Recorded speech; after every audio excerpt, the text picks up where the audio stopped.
السلام علیکم۔ فارسی مصرے اور وجوہات۔ دست و بازو شکست۔ اس مصرے سے مومن نے اپنی تاریخ وفات نکالی۔ واویلا مرد شاہ شاعراں۔ اس مصرے سے میر کی تاریخ وفات ناسخ نے نکالی۔ یہ بت خانہ چین ہے بے دل۔ مصطفی نے میر حسن کی مثنوی کی تاریخ تکمیل نکالی۔ ہنگامہ گرم کن مجلس ہا۔ میر نے شرف الدین مسمون کو کہا۔ شاعر بے دانہ۔ خانِ آرزو نے شرف الدین مسمون کو کہا۔ نادرہ زمان و عجوبہ دوران۔ میر نے جعفر زٹلی کو کہا۔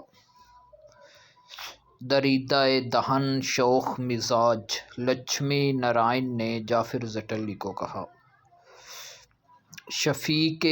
شفیق میر میدان سخن وری۔ میر تقی میر کو میر حسن نے کہا۔ آں کدہ با شکست و آں ساقی ناماند۔ اس سے حامد حسن قادری نے امیر مینائی کی تاریخ وفات نکالی۔ کا ہوس پیشگاں مومن نے قصیدہ نگاری کو قرار دیا۔ وہ شیطان سے زیادہ مقبول یا معروف تھا۔ میر تقی میر نے یہ جملہ ولی دکنی کے لیے کہا۔